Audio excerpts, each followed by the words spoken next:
Today we're very happy to be adding a new guidance document to this list, namely on the preparation of the adaptation chapter of the BTRs that was developed by my colleague Thomas Dale and Fatimi Bakhtiari, who will later present this new publication. So reporting on adaptation is voluntary under the Enhanced Transparency Framework, as you all might know, and yet the large majority of countries have actually included adaptation in, as well as loss and damage information in their first BTRs that were submitted by the end of last year and that are still coming in to the UNFCCC. And this shows really the high importance of these areas to countries. In this context, CBIT-GSP developed this publication to really provide more hands-on guidance on how countries can actually go about preparing the adaptation chapter of the BTRs and what kind of information can be reported under the relevant sections in line with the MPGs. So this section, so the publication is really meant to supplement the official guidance that is laid out through the modalities, procedures, and guidelines, or short, the MPGs. And this will hopefully be useful to countries in their subsequent BTRs, as well as to those countries who are still to submit their initial BTR.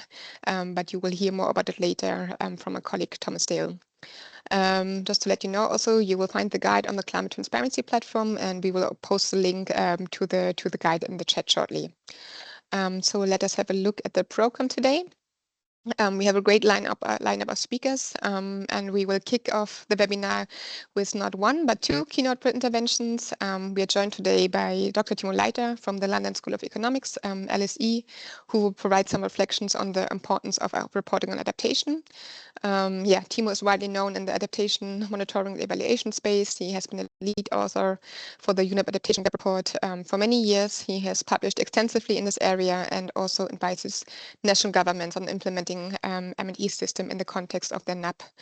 He currently also co-leads the expert group for the development of indicators for the four-dimensional targets under the Framework for Global Climate Resilience, the UEE framework. So very happy to have Timo joining us today. The second keynote will be delivered by Camila Rodriguez, who will reflect on the importance of reporting on loss and damage. Camila is a prominent figure in the field of climate change and disaster risk reduction. She's currently serving as the co-chair of the Warsaw International Mechanism for Loss and Damage Executive Committee, so the WIM-EXCOM, where she represents non-Annex 1 parties. And she's also a member of the advisory board of the Santiago Network, which focuses on addressing loss and damage in vulnerable countries.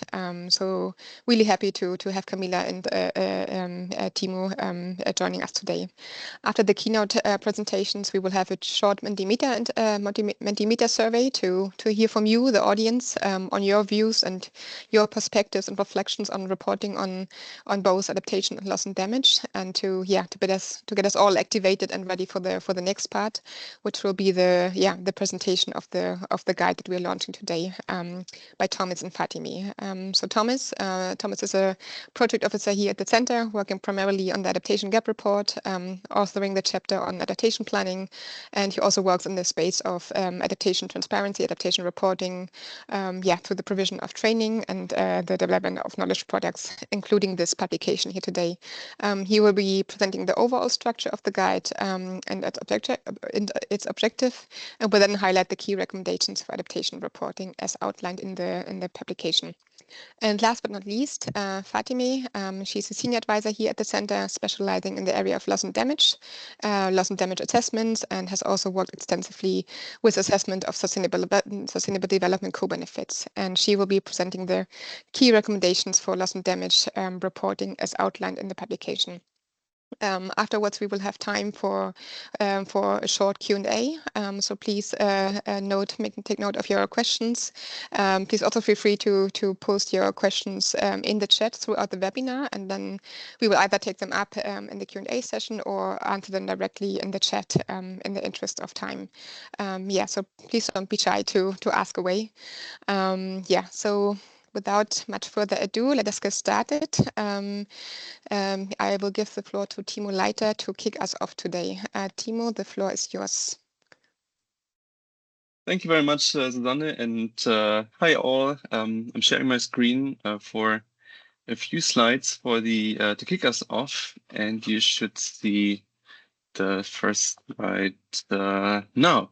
I wanted to take us back 10 years ago when we had the IPCC AR5 on adaptation. At the time, the report concluded that implementation of adaptation is increasing, but it was very difficult to say, by what amount, who's actually adapting. So more than 10 years ago, there was really very little specific information or systematic information on the implementation of adaptation. So the report could only say there's limited evidence of adaptation implementation.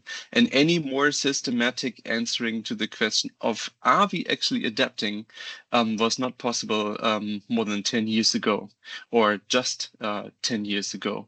And that underscores the importance of more information on adaptation. And so, in fact, the Paris Agreement changed the situation and did provide a further or new momentum for a global assessment of adaptation progress and adaptation tracking. Because at the time of the AR5 report, it was mainly about individual adaptation projects. So everybody knew a lot is going on, but there was no putting the picture together at the global level. So as Susanna already mentioned, in the Paris Agreement, of course, it provided us with a biennial transparency reports, which were agreed in 2018 under the transparency framework, and also there were adaptation communications established and adaptation included in the global stocktake. And so in the 2017 adaptation gap report, we looked more closely at, okay, how can this be brought together to a global assessment? How can we now assess adaptation globally, which of course comes with a number of conceptual and methodological issues. And the details are in the 2017 report. But what really matters, and this is what you see on this slide, is because adaptation does not have a unified metric, very unlike mitigation, we really need to bring together different data sources to get a picture of adaptation process. So in other words, if we want to answer the question, are we adapting, we need a multitude of data sources with robust, systematic, and comparable information. And reports from countries, which you see here in the bottom part of this diagram, are really key. And we didn't previously have them. In 2014, of course, there were national communications with voluntary guidance for countries. But back then, most countries just reported on their vulnerabilities rather than what they're actually doing in their policies and actions to address climate risks, and practically no information at the time on what the effects of those actions are. And then the next IPCC report, this is now only 3 years ago, the AR6 did have a cross-chapter box on assessing global progress of adaptation, which concluded, this is at the bottom, the highlighted part, that you do need this combination of different approaches, as the Adaptation Gap Report had already done, to get a more comprehensive picture of global adaptation progress. But even at the time when we wrote this box in the AR6, 2020 to 2022, we still didn't have good data from countries.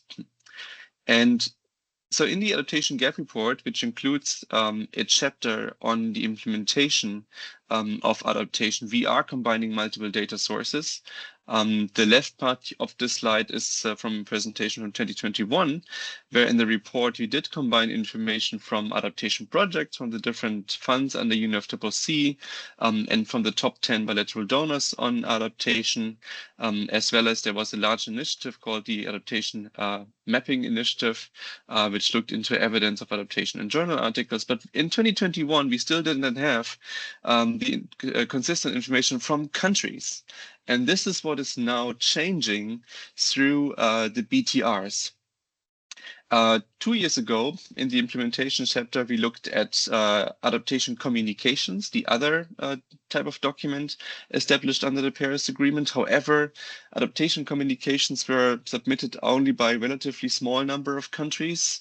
Many countries just nominated their NDC to take the role, basically, of the adaptation communication.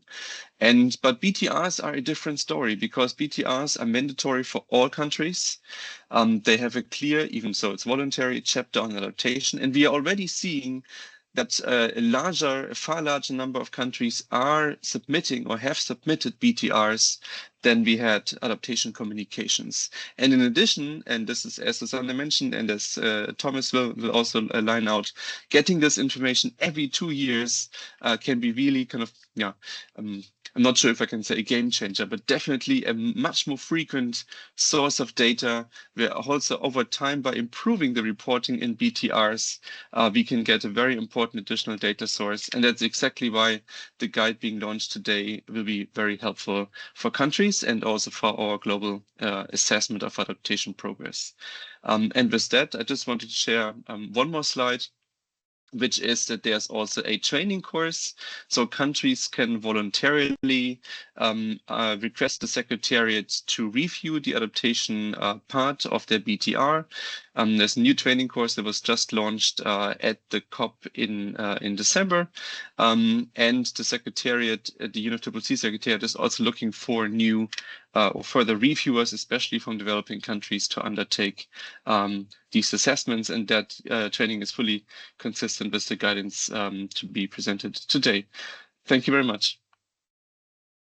Thank you so much, Timo. Thank you for sharing the perspective on the involvement of data for measuring adaptation progress over time. And we really entered a new area with the BTRs. And also thank you for highlighting the reviewer course. And we encourage more and more people to take it. So that's really important. Thank you so much. Now I will give the floor to Camila Rodriguez to provide some perspective from the loss and damage perspective. Over to you, Camila. Thank you so much, Susanne, and thank you, Timo, for those reflections. I'm really honored to address you today, both as co-chair of the WIM and having been invited to participate in this important launch, and as a representative of the SITS community more broadly. I think as I was listening to Tim and seeing already what are the challenges in adaptation, I thought it was important to maybe take a moment to reflect, particularly on loss and damage, where we have a much less structured or later coming area of reflection than adaptation, which already had a huge starting point in taking into account NAPs and adaptation reporting. But we found ourselves during these BTRs actually having the first time that countries are not being asked, because loss and damage reporting is entirely voluntary, but having to ask themselves the question, how are we reporting on loss and damage? And I know for the Dominican Republic, where I was part of the team preparing, where I am part because we haven't submitted it yet, and despite being a member of the EXCOM and a loss and damage negotiator, I found myself really struggling to understand exactly what I could put into our loss and damage reporting chapter and how to interpret the MPGs. So I think this is a real crucial guide, and I'd like to take a moment to reflect on how party discussions led to an increased interest in loss and damage reporting, and how these guides can build on the work being currently undertaken in the loss and damage landscape, which is an evolving one and has had very recent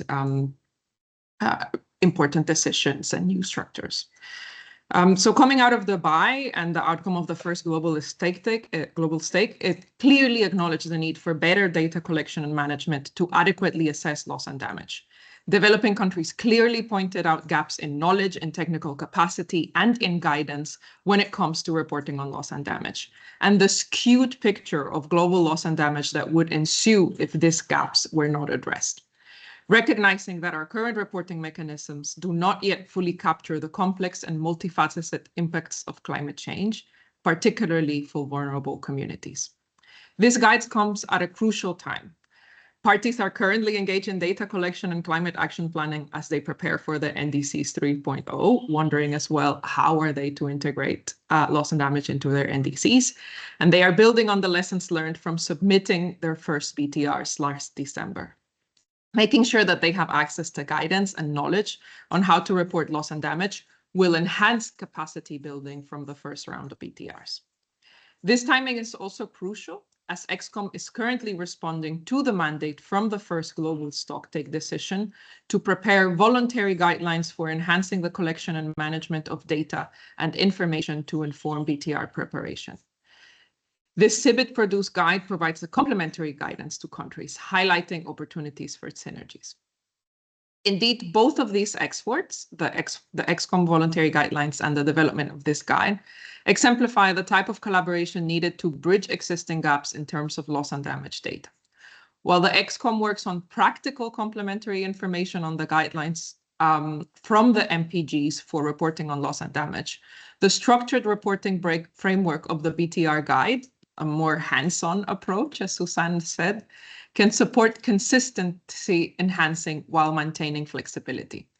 This synergy will be vital in strengthening the capacity of countries to report on loss and damage comprehensively and accurately. By identifying and addressing capacity constraints and fostering collaboration across data providers, we can ensure that countries have the necessary tools and resources to produce accurate and comprehensive reports and integrate loss and damage into national planning. And why does this matter? Because without a clear picture of the losses and damages we face, we cannot adequately advocate for support, nor can we build a strong case for the urgent action required to protect lives and livelihoods. Reporting on loss and damage is not just an administrative task, it's a fundamental step towards climate justice. For vulnerable countries, especially SIDS and LDCs, this is especially crucial. Our communities are disproportionately affected by climate impacts, despite contributing the least to global emissions. Documenting our experience through the BTRs will help ensure that the stories of our struggles and our resilience are not just lost within global narratives dominated by larger emitters. In terms of coordination and coherence, I would like to highlight where these efforts can feed into the work being currently carried out under the new loss and damage landscape and the value added it brings there. As you know, accurate and comprehensive loss and damage data is essential for informing the Santiago network, which aims to catalyze the technical assistance for countries suffering the most severe climate impacts. As the network begins to deliver on its mandate, we are currently approving the first technical assistance, response to the first technical assistance request. High-quality reporting will enable the global community to make better decisions and more targeted interventions, supporting countries in identifying technical assistance needs and communicating them to the network, as well as promoting capacity across the network, across networks of practice to deliver tailored loss and damage capacity building. Furthermore, with the establishment of the Fund for Responding to Loss and Damage, robust data collection becomes even more central. The data gathered through comprehensive BTR reportings will play a pivotal role in informing how resources are allocated within the fund and how we support countries trying to access this vital financial mechanism. These are the discussions that are currently taking place at the board for the Fund for Responding to Loss and Damage, happening right now in Barbados as we speak.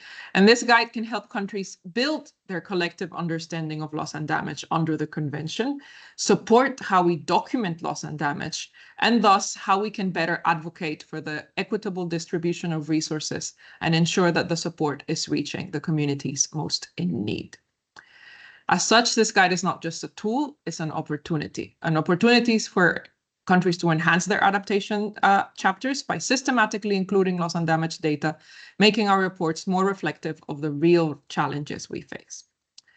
Before I conclude, I'd like to emphasize the importance of catalyzing knowledge, action, and support to countries. It is crucial that we work together to disseminate this guide widely and ensure that it reaches the practitioners and policymakers who need it most. A key reflection coming out of discussions under the third WIM review has focused precisely on the need to enhance dissemination and sharing of technical knowledge produced under loss and damage. One of the largest gaps that we hear from from country focal points and from people that we reach out to, is that while there is a lot of knowledge available to them, they're not really sure where to begin or where to find them. It is imperative that as a knowledge community, we reflect on best practices to not just produce knowledge, but to make sure it reaches the people on the ground. By fostering collaboration and knowledge sharing, as we are doing now, and as is the work at the heart of that CBIT does at national and regional and national level, we can help countries improve their reporting practices and make data on loss and damage more robust and reliable, enabling better decision-making and resource allocation, particularly as we shape the future of the newly established fund and Santiago network. Together, we can make significant progress in not only documenting, but also addressing the impacts of climate change. Thank you so much for your attention, and I look forward to the discussions that will follow today. Thank you so much, Camilla. Thank you for providing global perspectives of everything that's happening within loss and damage. And it's, as you rightly pointed out, loss and damage reporting is really novel to countries. It's a daunting process, but great to see also that many countries have included loss and damage in the BTRs. So that from there we can improve over time and provide the knowledge base also in relation to requesting support for loss and damage. So thank you so much. Thank you both, Timo and Camilla, for providing the useful perspectives of this guide. Before we are diving into this guide, we would like to do a short Mentimeter survey to get us all activated. So let us share the Mentimeter. Just a second. Just a second, colleagues. So we would kindly ask you to go to mentimeter.com and enter the code that you are seeing here, or use the QR code. I hope you can all see that. To just give you a second to go to menti.com.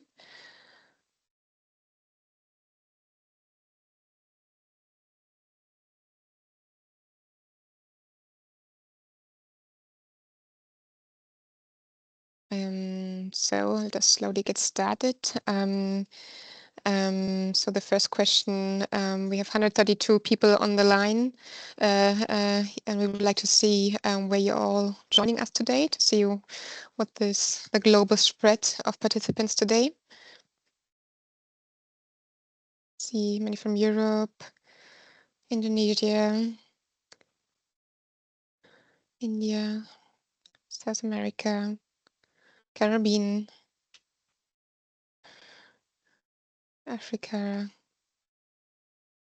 Middle East, Spain, Madagascar, Seychelles. So it's truly a global webinar. Good to see so many of you joining from all over the world.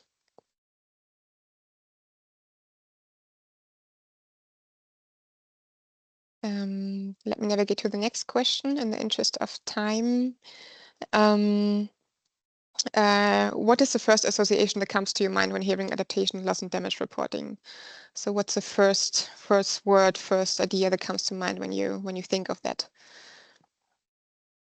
So this is just meant to get us all in the right mindset for the publication, and for the presentation of the publication. Change, challenge, lab reporting, complexity, BTR, country-driven, indicators, yes, data, lab reporting, and clarity. A lot of words coming in. Burden, I see support, confusing, climate justice as well, unclarity, complex, investment. Yeah, so a lot of associations that come to mind that are not available. So I can see a lot of words related to challenges that are faced with that. Thank you so much, colleagues, for providing your associations. And then we have two more slides. the next slide is, what do you see as key opportunities for reporting adaptation and loss and damage to the UNFCCC? So what do you see as a key value for reporting on these two different areas in relation to the UNFCCC? Finance, yes. Advocate for support. We also heard that from Camilla's presentations. Investment, identifying insurance policy, sharing best practices, national communication, BTR, consistency, needs. So finance features quite strongly, understanding impact and vulnerabilities, communicate what countries are doing in areas of support, funding, means of implementation, highlight country priorities to leverage additional support. So this features quite prominently. So thank you so much, colleagues. Thank you for that. Work with universities and associations. Yes. So let us navigate to the next and last question that we have, and closely related to the opportunities and also pointed out already. What do you see as key challenges for reporting on adaptation and loss and damage to the UNFCCC?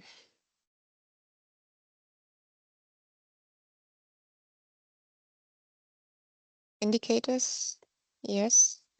Data collection capacities, lack of data, limited data, data collection and clear methodology. Yes.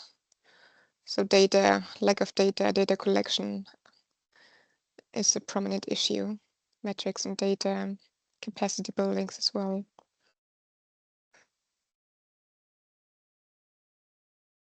Collection capacity.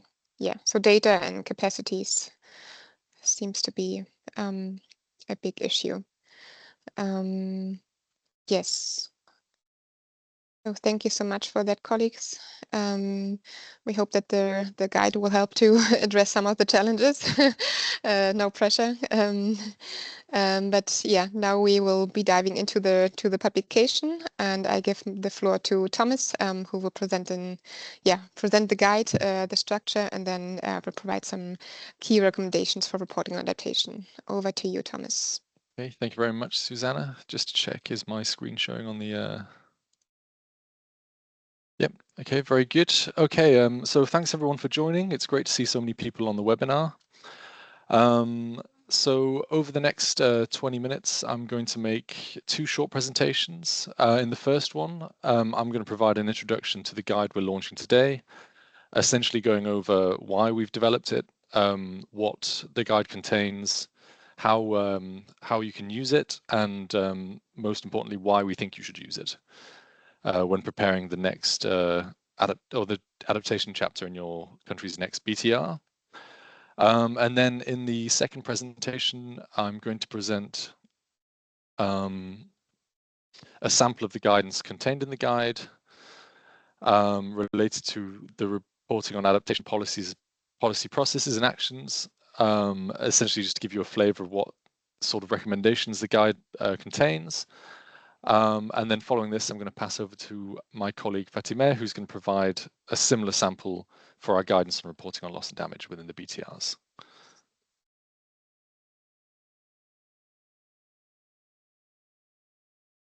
Okay.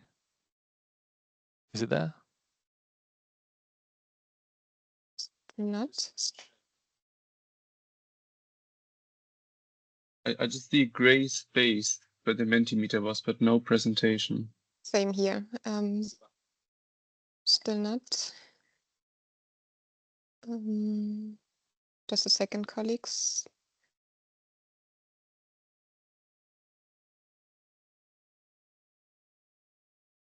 Maybe you're still sharing, Susanne?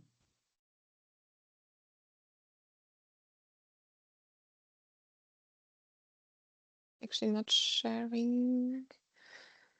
Not sharing anymore.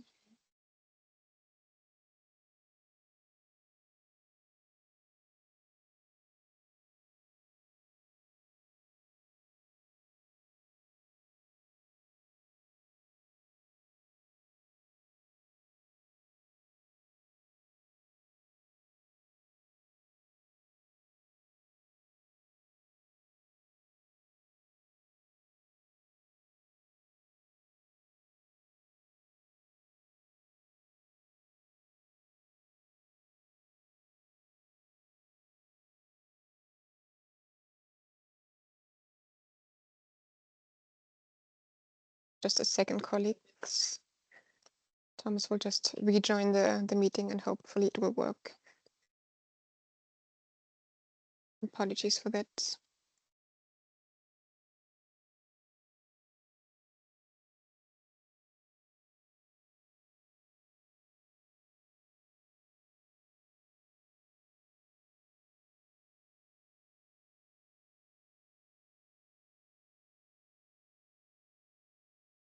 Okay.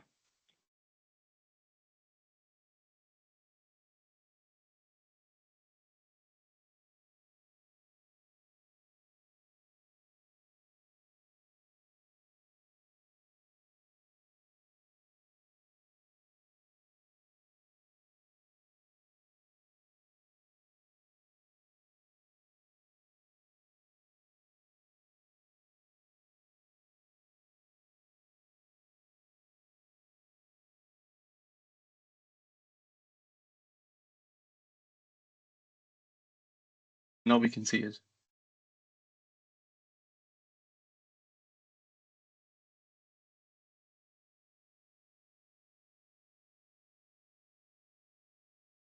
Just a second, colleagues. We are facing some difficulties here.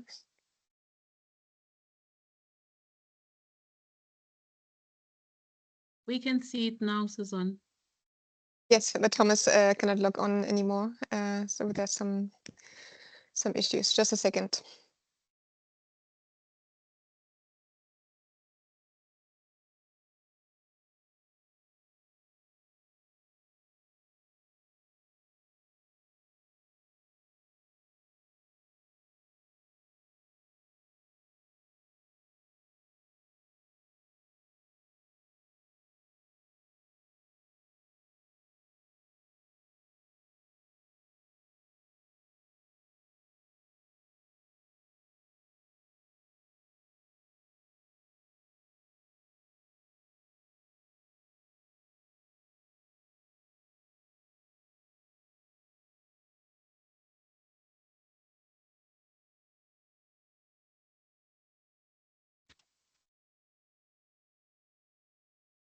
Yeah, this isn't going to work. Okay.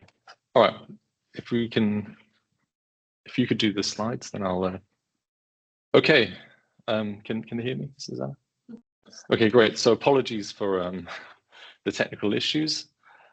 So to start with the first question, what is the rationale for making this guide? So we've made this guide, or we've developed this guide to supplement and build upon the official guidelines provided by the Modalities, Procedures and Guidelines, otherwise known as the MPGs, contained within Decision 18 CMA.1, which was agreed at COP24 in Katowice in 2018. And essentially, when reviewing these guidelines, we came to the conclusion that while they provide a relatively clear overview of what information to include in the adaptation chapter of the BTR, they provide very little guidance on how this information should be provided.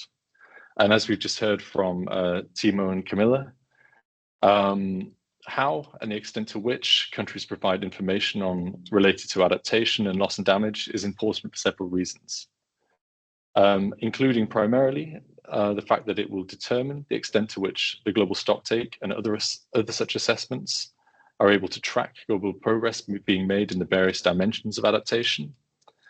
And two, it's going to determine the extent to which countries can have their efforts recognized, the extent to which they're able to share knowledge about best practices, and also the extent to which they can effectively communicate important information to key stakeholders. So, yeah. With this in mind, we decided to develop this guide with the following questions in mind.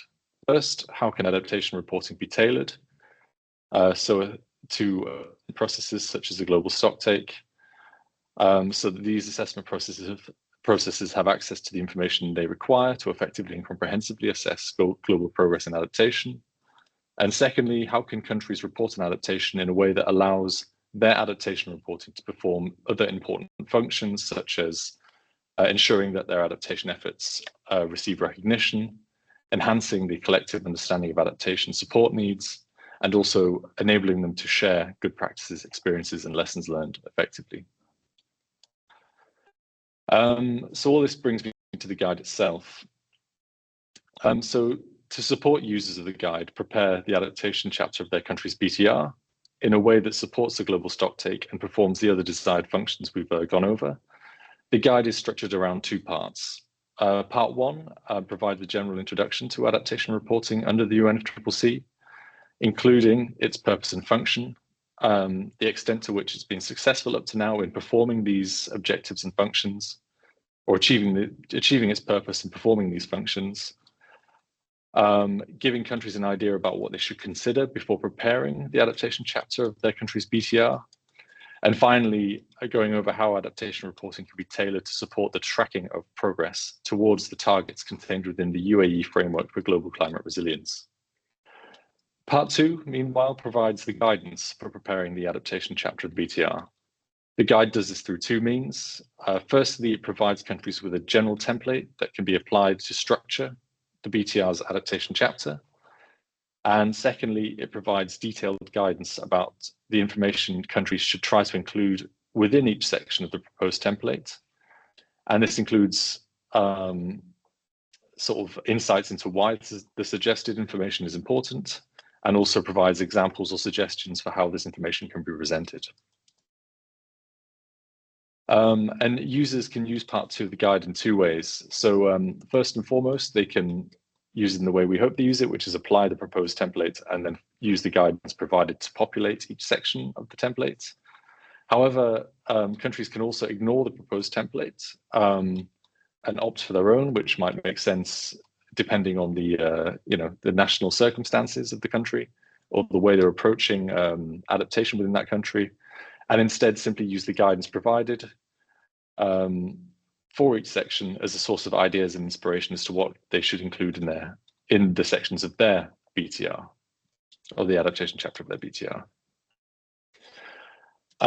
So just to give you a quick overview of the template. So first and foremost, we need to acknowledge that the BTRs already have a suggested template. This is provided in Decision 5 CMA.3, which was agreed upon in Glasgow. And this decision essentially states that countries, or it encourages countries to organize the adaptation chapter of the BTRs using the structure provided by the official guidelines in the MPGs. And this is a very simple section A to I provided in the MPGs. And while we think that the sections of the MPGs represents a pretty good starting point for structuring the adaptation chapter of a BTR, we felt that with a few tweaks, it could be improved because the structure isn't entirely systematic, with some sections overlapping each other and other sections covering multiple themes simultaneously. And to a certain extent, this is inevitable, but to minimize the overlap between sections and provide greater thematic clarity, the guide we produced suggests that it would be more intuitive to firstly combine the guidelines related to reporting on adaptation policy processes and actions with the guidelines for reporting on progress and implementation and the results of adaptation. So if you're familiar with the MPGs, this is basically combining sections D to F into one combined section. And we think that this is intuitive because it enables countries to report on, firstly, their adaptation policies and actions, and then how this implementation status and results of these policies and actions in one go instead of splitting up over three separate sections in the report. And then secondly, we think it might be a good idea to provide information about important cross-cutting topics that are covered by the guidelines in sections D to F with their own sections in the report. And so here we're talking about important topics that feature prominently in the UNFCCC discourse and are of high interest to many stakeholder groups. And such topics include how gender perspectives are integrated into adaptation processes, how indigenous, traditional, and local knowledge is integrated into adaptation processes, and also how monitoring, evaluation, and learning or the steps the country is taking to set up MEL systems to assess adaptation policies. And we suggest that you can provide these topics with their own distinct sections, and these would serve to isolate this information and essentially make it easier to find and draw greater attention to what your country's doing within these areas. And so to close the first presentation, I'd like to just quickly look at why we think countries should use this guide. So first and foremost, we believe that part 1 of the guide will provide users with a better understanding of what adaptation reporting can achieve. So as Camilla mentioned earlier, it shouldn't be seen as just an administrative exercise, but it is a mechanism that can be utilized by countries to achieve political aims. And secondly, we believe that the template and guide provided in part 2 of this document will support users develop reports that firstly adhere to the guidelines provided in chapter 4 of the MPGs. Secondly, would improve the ability of BTRs to meet the information needs of the global stocktake for adaptation. And finally, will help countries prepare BTRs or BTRs that achieve other communication objectives that are important to them. So this could be, for example, receiving recognition for adaptation efforts, highlighting adaptation support needs, and communicating with domestic stakeholders.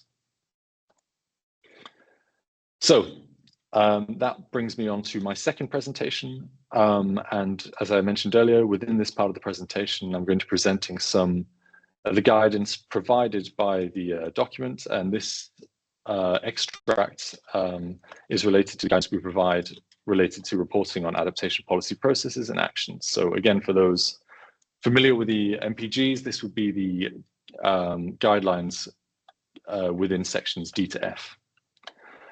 And the purpose of doing this is simply to provide you with a taster of the guidance provided by the guide, and hopefully will encourage you to download it and use it. So we're going to start off by looking at the rationale for reporting on adaptation policies and actions. And so this was covered by Timo in his keynote earlier, but just to have a quick recap. Essentially, the purpose of reporting on adaptation policies and actions is to inform the report's audience about what the country is doing to achieve the Paris Agreement and the Convention's objectives on adaptation. So here we're talking about the global goal on adaptation within the Paris Agreement and also the original Convention's objectives on adaptation.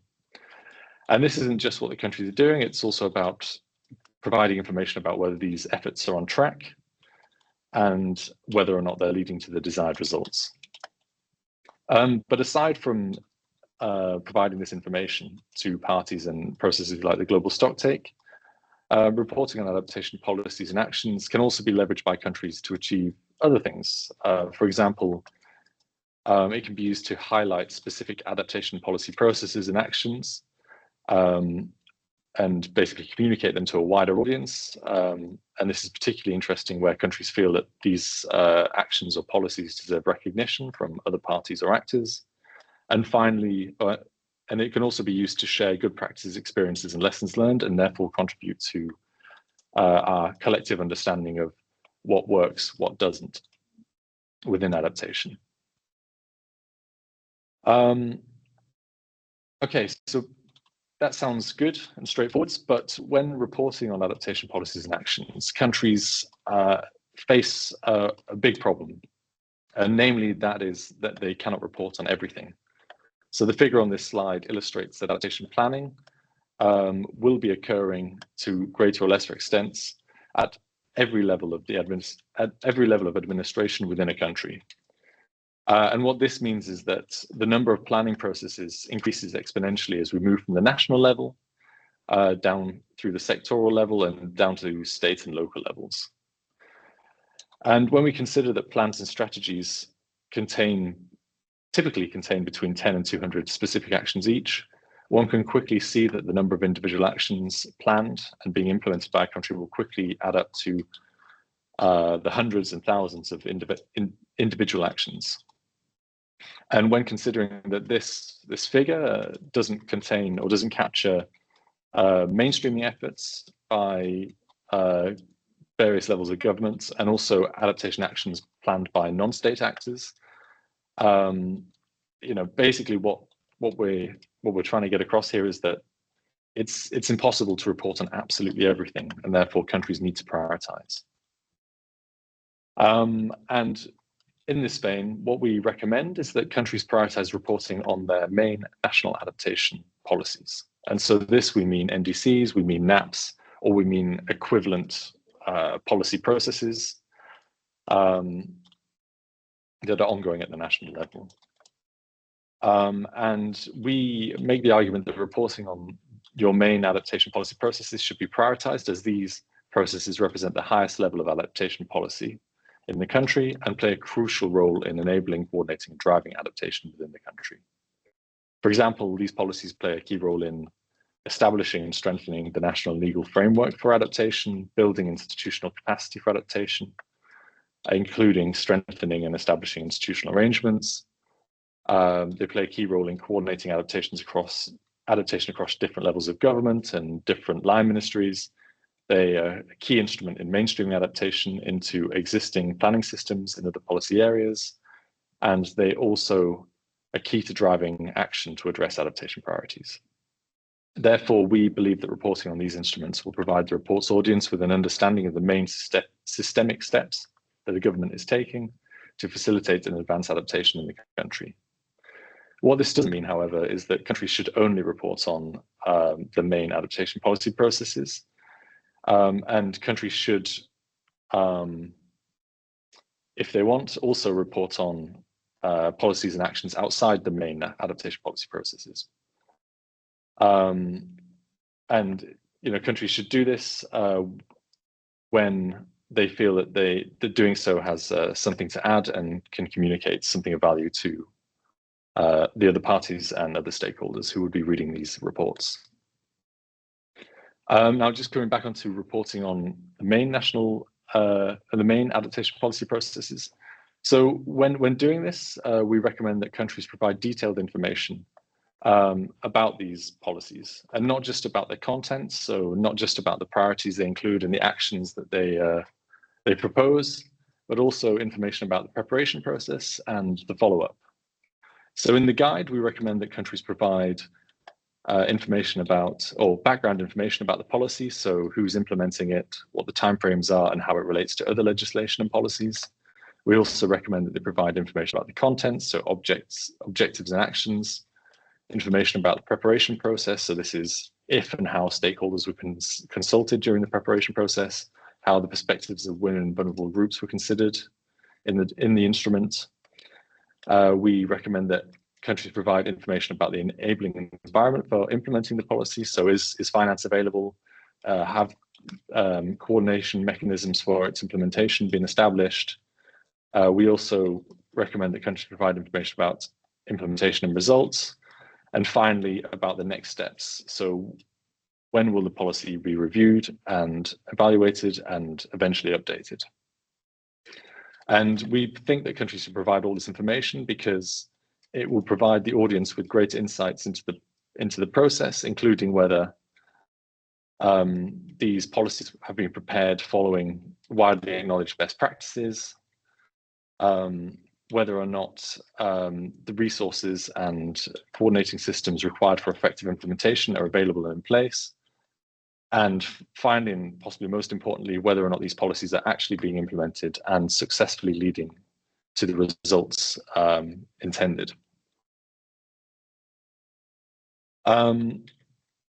Okay, but given that the recommendations for reporting on NAPs, NDCs, and other such instruments is very space intensive, it's clearly not feasible to replicate this for each sectoral and subnational adaptation policy process ongoing in the country. So what we've just recommended now, you could not replicate for sectoral adaptation plans, for example, or municipal adaptation plans. Therefore, when reporting on sectoral and subnational policy processes, including mainstreaming efforts, we recommend a different approach. And this could involve, or this approach would essentially be providing an overview of efforts going on at subnational or sectoral levels. And doing this could involve reporting on, for example, how many state or municipal governments or even line ministries have prepared adaptation plans or strategies for their jurisdictions. And it could also involve providing an overview of efforts by state, municipal governments or line ministries to mainstream adaptation considerations into sectoral or subnational development plans or similar policies. And the benefit of this approach is that it will allow countries to provide the report's audience with a clear overview of the extent to which adaptation policy processes are ongoing at different levels, but do so in a concise manner. And despite the fact that we recommend that countries provide or try to provide an overview of what's going on at these different levels, it's important to note that countries can still provide detailed information about specific sectoral, subnational adaptation plans or other processes if they want to draw attention to, for example, a particularly ambitious plan or particularly successful mainstreaming effort. But this should be done alongside this broader overview and not instead of it. And so far, we've been talking about recommendations for reporting on adaptation policy processes, but now we're just going to move on to recommendations for reporting on adaptation actions. So by this, we mean individual projects or initiatives. And yeah, so basically, reporting on individual adaptation projects, as Timo mentioned earlier, won't provide the national overview that, say, reporting on policy processes would. But it can also provide important information, context, and information that would be useful for certain audiences of the report to get. And one can report on adaptation actions in a number of ways, either in a very detailed way, where you provide deep information about a certain project or initiative, or it can provide in a very cursory way, where we provide very high-level information. And which approach is appropriate in any given circumstance will depend on essentially what the country wants to achieve by reporting on individual adaptation actions. And so in the guide, we outline 4 broad reasons countries would want to report on individual actions. Firstly, would be to provide an overall flavor of the adaptation actions that are being implemented across different sectors and levels. So this isn't about, again, not about providing an overall picture, but essentially giving the reader a taste of actions that are being implemented. And this could also include actions being implemented by non-state actors, such as NGOs, civil society organizations, the private sector, and communities. Secondly, countries can use reporting on individual adaptation actions to demonstrate that certain types of adaptation action, say, for example, ecosystem-based adaptation, are being implemented and prioritized by the country. Thirdly, as mentioned before, it could be to draw attention to a specific action that the country deems is worthy of recognition. And finally, it can be used to share good practices, experiences, and lessons learned when such things exist for a specific action. So if countries want to provide a flavor of adaptation actions being implemented, or for that matter, demonstrate that certain types of adaptation action are being implemented, essentially they can opt for the light touch approach. So providing basic information about the actions that they want to report on should be sufficient. So this could essentially involve providing information about the name or title of the initiative, the project, high-level information about its objectives, its implementation status, and, if available, information about its results as well. However, if one is aiming to get recognition or share good practices, experiences, lessons learned, countries should look to provide much more detailed information that really enables the reader to gain a clear overview of the action and understand, first and foremost, why this action is particularly interesting. Why are you trying to draw people's attention to it? And this would be particularly important if the aim is to get recognition. And secondly, why it has been successful, which would obviously be very important if the aim is to share good practices, experiences, and lessons learned. And so to answer these questions, countries should provide information about the action itself. So, for example, its objectives, the approach adopted, key activities within the action, and its implementation status. Important information about the context within which the action is being implemented. So this would be information about the local socioeconomic and environmental context, the targeted groups and communities, amongst other important information about the context. Information about why the action is particularly ambitious or innovative, if that's relevant to the story that you're trying to tell, if and how the action was successful. So, what were the outcomes of the action and why do they qualify as a success? And then also, if you're sharing experiences, lessons learned and good practices, a bit of a deep dive into the factors that have contributed to the action being successful would be extremely useful. And so that's the end of my sort of taster for the guide. And I'll now pass over to Fatime. Thank you, Thomas, and hello, everyone. Susanne already introduced me. My name is Fatime Bakhtiari, and I'm a senior advisor at the UNEP Copenhagen. We don't have much time left, so I'm going directly to start my presentation. Susanne is helping me to share my slides. It's coming slowly. So just maybe to save time, just give you a little bit that why we started having this section of loss and damage in this guide. So as you know, if Susanne go to the next slide, that would be more fit to what I'm talking about now. So we all know that reporting on loss and damage in the BTR is a relative new requirement under the enhanced transparency framework. And unlike the adaptation reporting, which uses the word of should, so loss and damage reporting still uses may, meaning that it's voluntary and not mandatory reporting. But why it's important to present information on loss and damage within this chapter of the adaptation. One person in the chat asked why it still is under the adaptation. It's not up to us, it's the requirement now.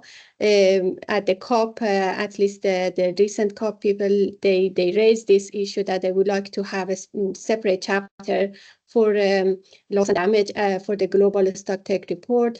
But the requirement still is that the loss and damage should be under the adaptation reporting. But there are some difference in terms of the structuring of report and the element that we should focus on, which are very much different from the adaptation. That's why we thought that this guide could be useful for the users.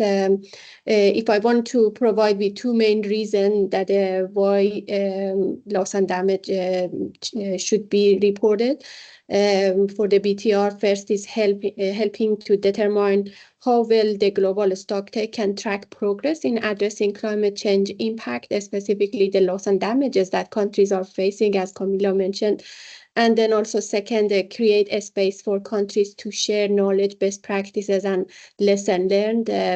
And also perhaps most critically, it enables more effective communications of essential information to key stakeholders, specifically for vulnerable population and international partners. So even though it's voluntary, reporting on loss and damage can be a powerful tool for collaboration, accountability, and resilience. So if you jump 2 slides for Susanne, first is the title. Yes, thank you. So at the beginning of this chapter, focusing on the loss and damage, we review the definition of the loss and damage. We try to stick to the definition of the UNFCCC's for loss and damage, which very much talking about loss and damage is referred to adverse effect of climate change that are not or cannot be avoided by mitigation or adaptation, as you see it in this figure. So that leads to some residual risk, and it cannot be averted or minimized because there are some soft limit to adaptation because of failure, because of the cultural, political, or economic reason. And there are also some hard limit to adaptation because of some physiological response to climate change, that no matter what we do, perfect adaptation implementation, but still we do have this hard limit that it leads to residual risk, and due to climate events, slow onset event and extreme event, it leads to the residual impact or loss and damage that we have to address. It's not just about minimizing, but it's also about, it's very much about Article 8 of Paris Agreement is about addressing loss and damage.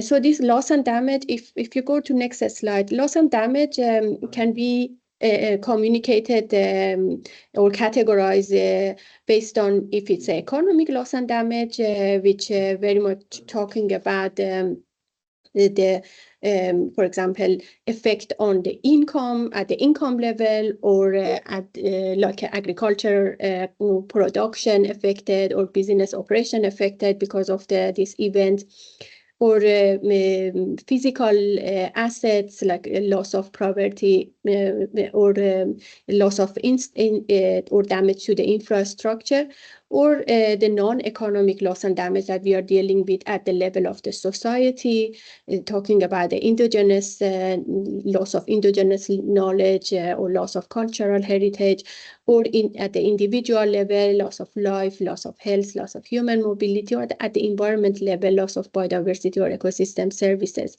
And then it resulted because of the extreme events like drought, heat wave, tropical cyclone, floods, and also slow onset events like sea level rise, or ocean acidification or desertification, and so on.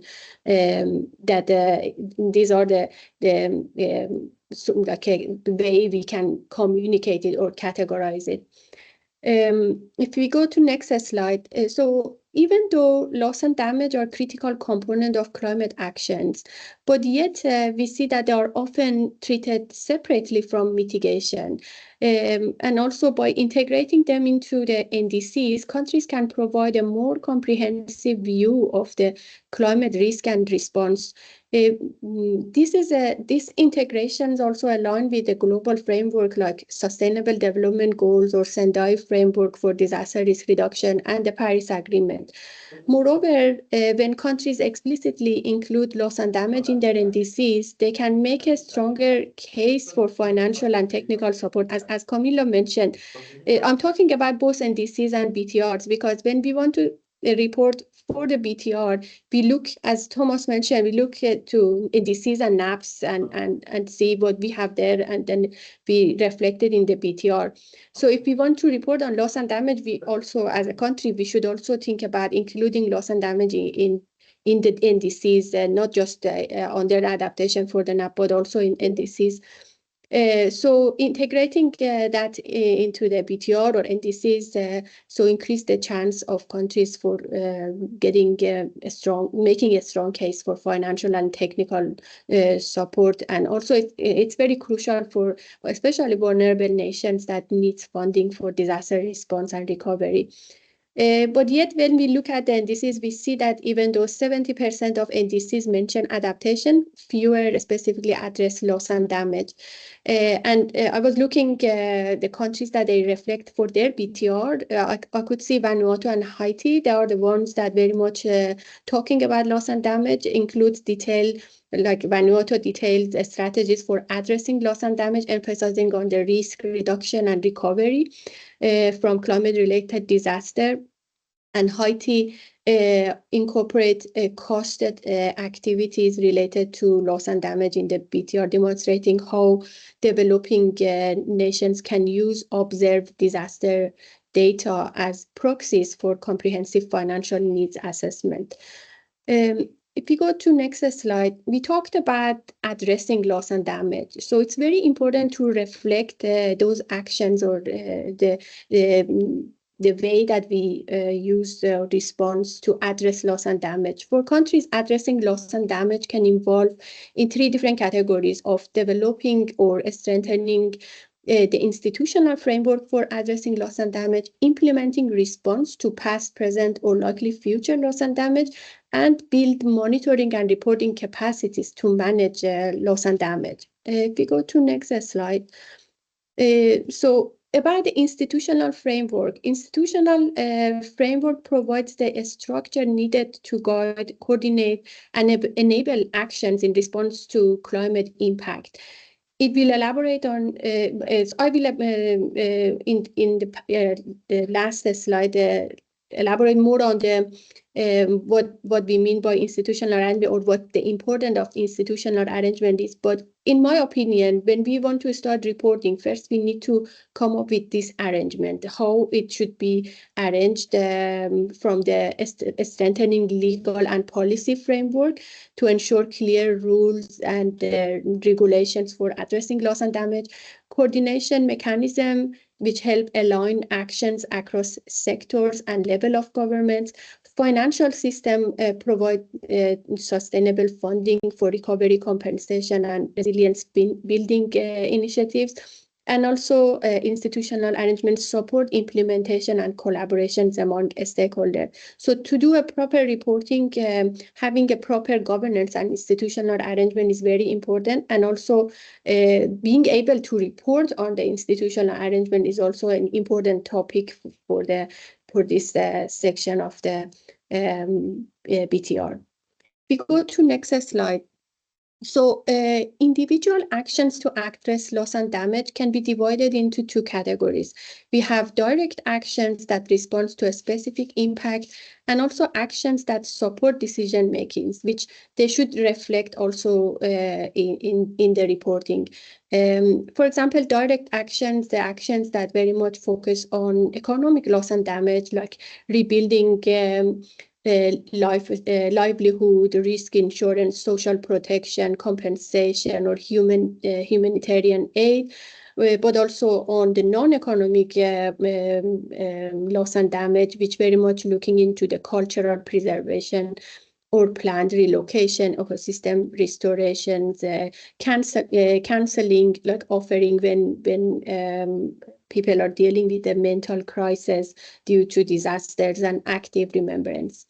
Whereas the decision-making support or those actions that are very much can feed into the categories are the ones that develop related to developing loss and damage databases and conducting climate risk assessment. I think I heard from Camilla and also Timo that they talked about indicators, the importance of indicator or having database in place, and that's exactly those type of action that it can be reported on in this under this category. So there are significant overlaps exist between loss and damage, adaptation, disaster risk reduction, and other climate risk management policies. We all aware of that, and we know that this under the disaster risk reduction methodologies there are losses and damages exist, and so that can be like a start point of existing data and existing the arrangement. While we are supporting different countries, we always, when we want to start making a national framework for this assessing the loss and damage, we start from the disaster risk reduction unit to see what we have there. So then we see that the financial instrument, like for example, insurance, sovereign bonds, are often categorized as both adaptation measures, but also for addressing loss and damage. So there also overlap in this regards, but also similarly in tools like climate modeling or risk assessment support, both adaptation related decision and loss and damage effort, they can be overlapped here. But while this overlap can create challenges in reporting to the UNFCCCs, they also highlight the interconnected nature of the climate resilience strategies. The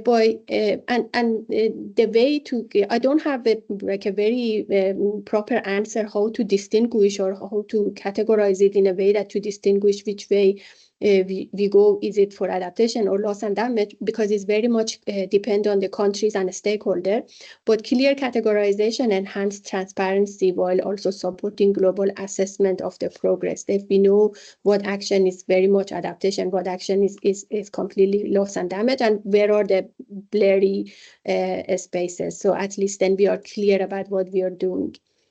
If we go to next slide, this is a table that we provided in the chapter that covers the example of the actions for addressing economic and non-economic loss and damage per event type, like extreme event and a slow event, and then also based on the ex ante and also ex post implementation during a post-climate event or ahead of climate event. So these are the type of actions that as an inspiration users can use to report on and include it in that. And as Thomas said, so our aim is either users can populate the structure that we provided or use it as like the inspiration and see maybe we miss something and or during time it comes some other aspect that they can include and they get inspired from us and then they can build on. If we go to the next slide, so this is just to give you an overview of the guidance, the structure. We followed, as I said, the section G of the MPGs. So the first part is very much talking about reporting on observed and anticipated loss and damage, including impact that are already incurred and those impact in the future. The second section is very much looking into the reporting on actions planned or implemented to address loss and damage, such as post-disaster measures or proactive strategies. And then the last section is very much on the reporting on institutional arrangement, which facilitates the implementation of the actions to address loss and damage effectively. Also talk about it is a good idea to also include the challenges in reporting.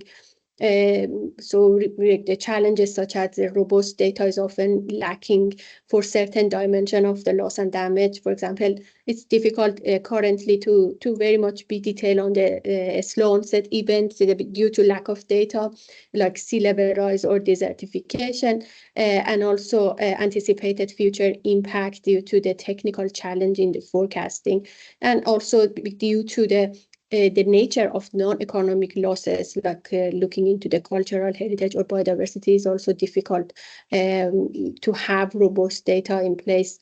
And there are data gaps, both because of the technical limitation, but also the tendency that since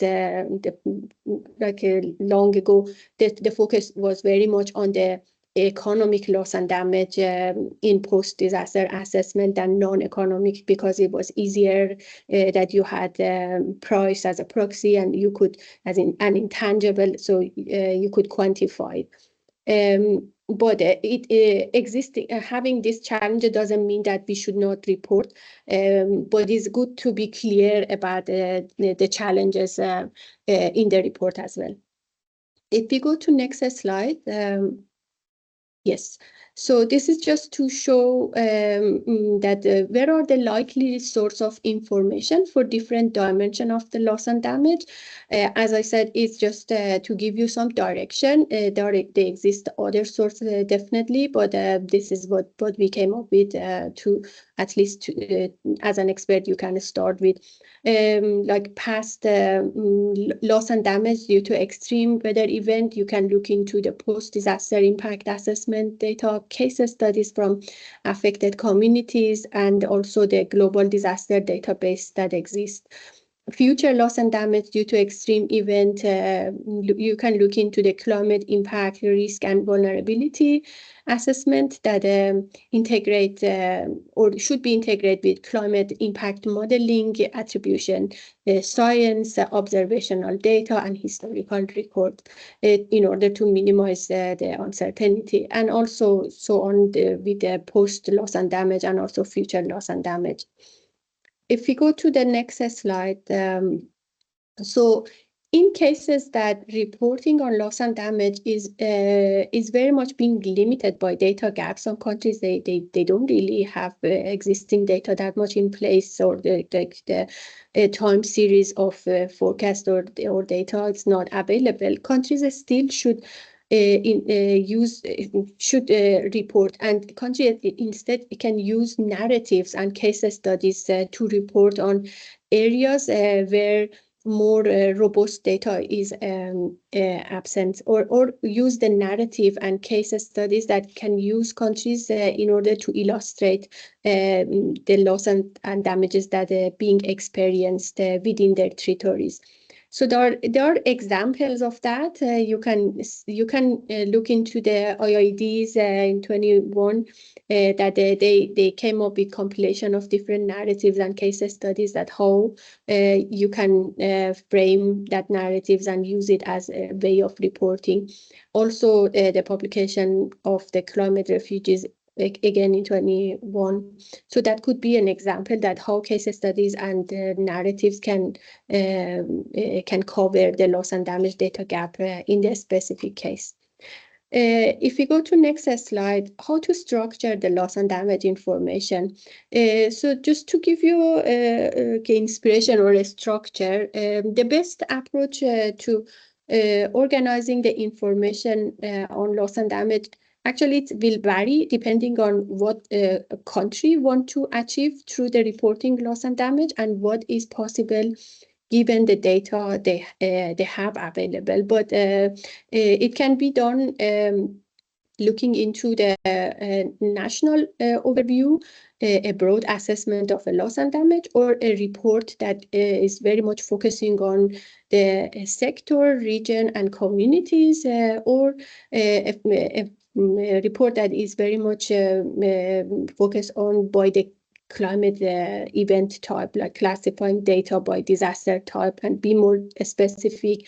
For example, is it flood, is it drought, or what is the extreme event or a slow onset event? So as you see that it depends on how much data you have available from the general or being very detailed. It can vary, and you can choose as a country to have, or you can even choose to use two category, both can have it a general, and then you can go to the detail of the sector as well, like simultaneously. It's very much up to the country and the level of data available.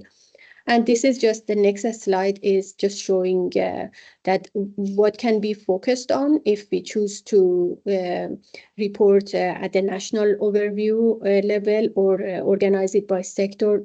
What are the, for example, if we talk about national overview, so country can compile a comprehensive summary of loss and damage across sectors and communities.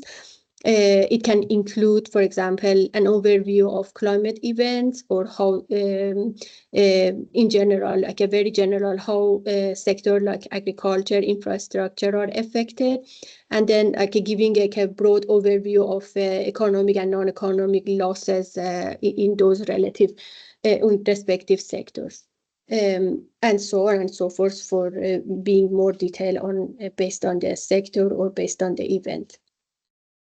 If you go to next slide, it's important to mention that reporting on actions to address loss and damage is the structure, the way is somehow similar to adaptation reporting and can help country to provide, as I mentioned, it is a general overview of what they are doing to address loss and damage or demonstrate prioritization of the specific type of loss and damage, such as in some countries they talk and prioritize the cultural heritage or indigenous knowledge, and also gain recognition for impactful action that they are doing. For example, like some countries are very much focusing on the finance part or the developing methodologies for a slow onset, or share good practices or experience and lesson learned with other countries. As we can see nowadays, for example, like some countries are very pioneer and other countries are looking at, and they get knowledge and they use this country's experience and get inspired. So for the again for this reporting, so the describing the goal is very important. The goal should be described or be agreed by all the stakeholders that are going to be involved in that reporting practice. Users or the countries can choose the goal should be if they are going to use the basic description or also the detailed description. If they go with the basic description, as I mentioned it before about the general overview at the national level, so it's they have to report on the objective of the actions, how it addresses loss and damage, and in implementation status. is it ongoing or completed actions?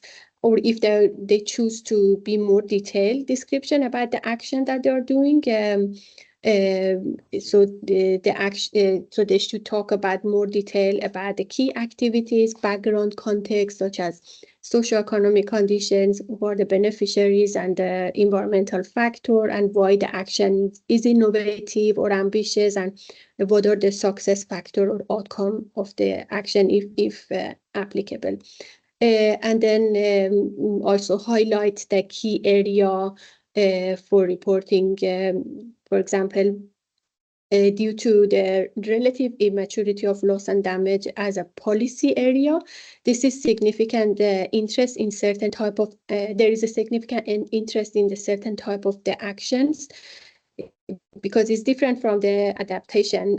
Thomas talked about very much about how to report on the policies, but for loss and damage, there are not so much policies in place yet. So this type of the focus area, highlighting the focus area is in a way, it can be a way of reporting. For example, like high priority, what are the key area to be recognized as a high priority policy area, like is it talking about the risk insurance or planned relocation or migration, or intangible non-economic losses related to slow onset events such as cultural heritage, indigenous. So just to highlight it, that what is priority for this country to look into and maybe develop the relevant policy in the near future. And then we touched upon the institutional arrangement part, but this is just to mention that institutional arrangement for addressing loss and damage often utilize the existing arrangement for other policy areas such as adaptation, disaster risk reduction, and disaster risk management. We don't need always to build a new wheel. We can use the existing wheel and build on that. And also, it's very important to make sure about all the synergies and get best use of all the synergies. And also to see how to enhance this reporting over the time. For example, countries can include an organigram while visual illustrate how to different component of the institutional arrangement interact. What are the existing actors? Who's the coordinating entity? What are the rules and regulation? What we missed for data sharing, which is actually a very important topic nowadays in different countries that they are dealing with, like how different sector, different line ministries share relevant data, where to find the data, and how to share the data, and how to store the data. So these are all important topics when we talk about the enhancement of reporting, and also clarity on the roles and the relationship between various mechanisms and framework that exist in the country, that they already have SDG reporting, Sendai framework reporting, PDNA. So how to connect all this and govern them in a way that to feed in each other, and then we can have like a sustainable flow of information and reporting in place. So reporting on institutional arrangement not only highlight the country's capacity to address loss and damage, but also facilitate knowledge transfer to other countries. So this is just to give you a takeaway message for this chapter. We wanted to basically highlight the three critical elements for the loss and damage in the reporting. First is to document both observed and potential impact following the section G of the BTR. Second is to quantify both economic, but also looking into non-economic losses where possible, and find a good proxy. Not to, I'm not saying to quantify completely, because that's also another topic to really look into if quantification makes sense for loss and non-economic loss and damage, but to cover both aspects, to have a balance. And third is to identify a specific specific financing needs to look into the cost, and also being able to talk about the relevant cost and identify the specific financing needs. And as Camila and Timo and also Thomas mentioned, we should not think about reporting as a burden, but it's a critical opportunity for country to illustrate what they are experiencing already with loss and damage. Thank you very much. Thank you very much, Fatimi. Thank you both to you and to Thomas for the really comprehensive overview of the guide. And apologies again for the technical difficulties. I'm not sure really what happened. Thank you for bearing with us. This probably was a lot of information to digest and take some time to digest and to settle. But we of course all encourage you to have a look at the guide, to download it, and also please feel free to reach out to us in case of questions or comments or feedback you might have. We've posted the link to the guide already in the chat. We will share it again later as well, and the presentations will also be uploaded to the Climate Transparency platform. We are already over time, but yeah, just to I can imagine that there are a lot of questions in the audience. Maybe we can take one question from the audience, and then of course we yeah, unfortunately we have to close already as we are already at the hour. But if there's any question from the audience in addition to the ones that are in the chat and that have been already answered, if there's one question, we can take that up now. Please feel free to raise your hand. You can of course also yeah, post your questions later to us if you still need time to think about it and to digest the information. We will also share the MNT media survey for the evaluation of the event afterwards, as we because always collecting feedback and would like to improve our webinars in the future and avoid future technical difficulties. That doesn't seem to, there's one question from Will. Please, Will, please go ahead. Okay, thank you for this presentation. I've got a query. I don't think this type of important information should be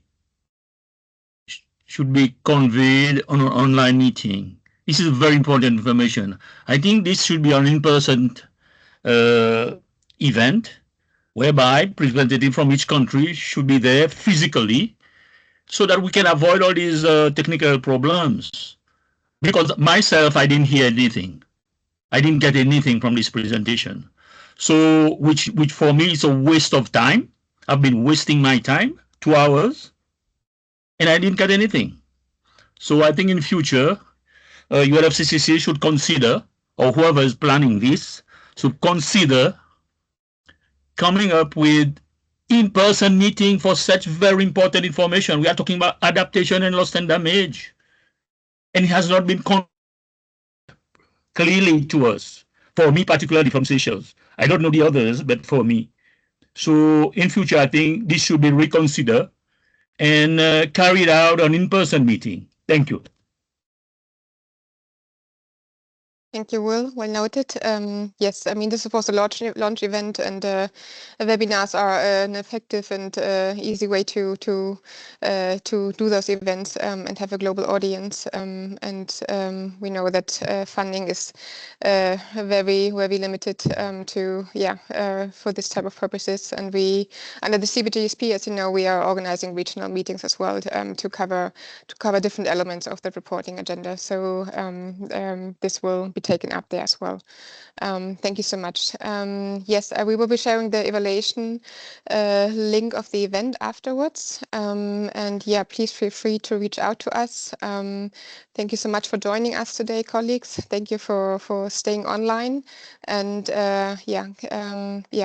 please be in touch, and please read the guide and explore the topic of reporting adaptation at loss and damage. Thank you so much.